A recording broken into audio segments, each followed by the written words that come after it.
Hey everybody, I'm Jesse, And I'm Adi. and today we're going to be talking Oppenheimer. We watched this movie last night, and it was a lot. Very good, very Christopher Nolan-y, I guess you can say. Um, it You get what you expect out of Christopher Nolan. The cinematography is top notch. The list of actors and supporting actors is insane. There's people in there that was watching the film, a lot of supporting actors that I was like, I had no idea this person was even in it. We came out of the film and I was like, hey, did you know this guy and this guy? Like, I was like, all these smaller actors that I had no idea were even in the film. Um, but yeah, also just the fact of a lot of the shots being Christopher Nolan has come out and said that a lot of there's no CGI in this film. So a lot of these shots being very interesting to look at, just knowing that they're actually real and considering whether or not they're like macro shots or how they were even made. Um, but yeah, pretty cool stuff to see. The score and sound effects, just over crazy sound effects. But like we're watching this in IMAX, of course. No other way we could have seen it, and it was insane. Just sitting in there, you felt engulfed. You felt like you were in the film. I'm just happy I didn't fall asleep. It was a really long movie, and I'm not that much of a movie buff, but I did think the filming was interesting and the actors did a really great job. Overall, it was a little hard to follow, and Yeah, there were some parts that we were discussing, saying that it was a bit hard to follow. I guess as someone, if you were to see the trailers and go into this film thinking like, all right, this is going to be about the creation of the atomic bomb, that's that what I is thought. not the main focus of the film. Um, I was one of those people, admittedly, to be confused about the fact about where the direction of the film was going. This film is titled Oppenheimer, and it's about him and his life story. So there's not a focus on the atomic bomb Yeah, that's itself. just a thing that happens while he Hmm. is experiencing life. So Yeah. it was a little confusing.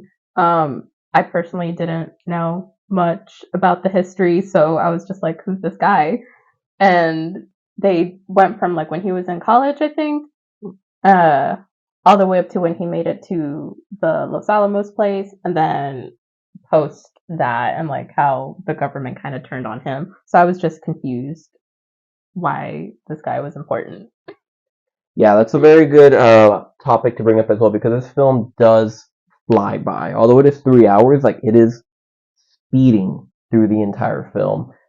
We were talking about this last night, saying how it would have been nice to have maybe some timestamps or something at the bottom. There was no text popping up on the screen about where we Mhm. were at as the scenes were cutting and moving back and forth.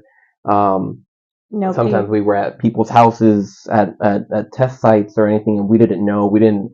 Uh, Sometimes I felt like I couldn't get a grasp of how yeah, fast things were progressing because there was yeah, no timestamp of the year. yeah, yeah, Like yeah. it would have been. I feel like it would have been a nice touch.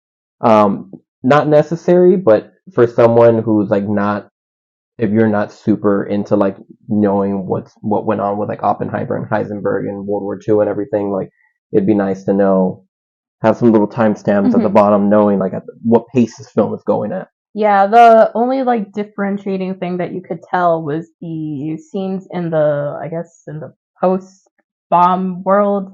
They were in black and white.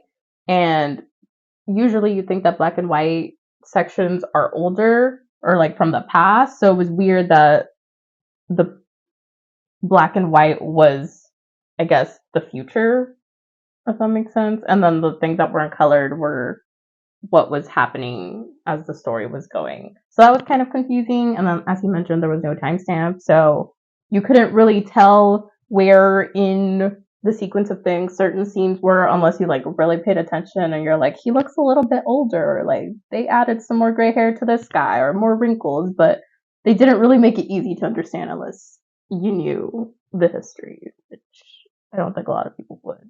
Yeah, I feel like the second half of the film in itself could be an entirely different film. Just this like examining what happened with Oppenheimer after the events of the bombings of Nagasaki and Hiroshima.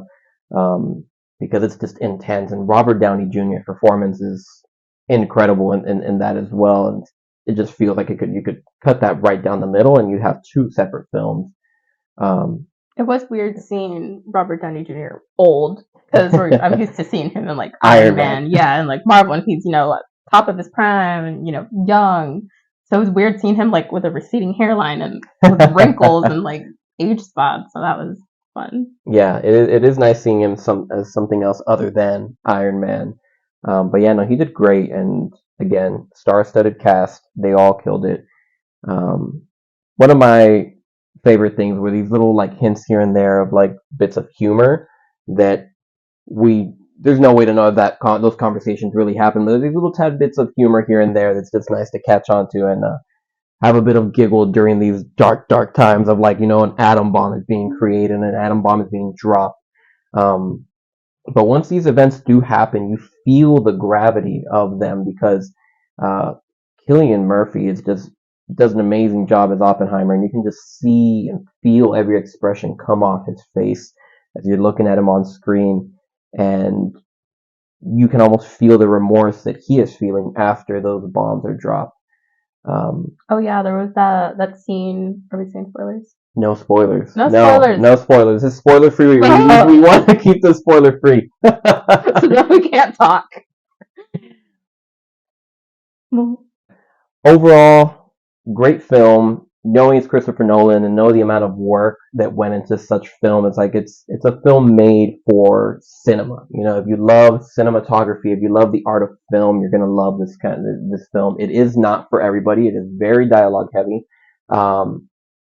So not everybody is going to be entertained by this kind of film, but it's great to watch and sit through and see everybody discuss and see everybody's like pouring their hearts out into their acting. Overall, for me, I'd give this film a solid 8 out of 10. It was really great, but just considering there are some parts where there is kind of a bit of a lull, but still an overall great film, another masterpiece by Nolan. Yeah, what did you think? I give it a 6 out of 10. I don't have a specific scale that I can tally up points and like it's something we're going to be working on and make it like an actual point system. But personally, I just think it was a 6 out of 10, but like in a good way, I guess. It was 3 hours long. Our particular IMAX theater is not the comfiest, and it was full to the brim. So the experience of sitting and actually watching the movie was like subpar. I did like the way they depicted certain feelings and emotions, and then obviously there's like the no CGI thing, so it's interesting to note that all of the, I guess, overlays, because they're not effects typically.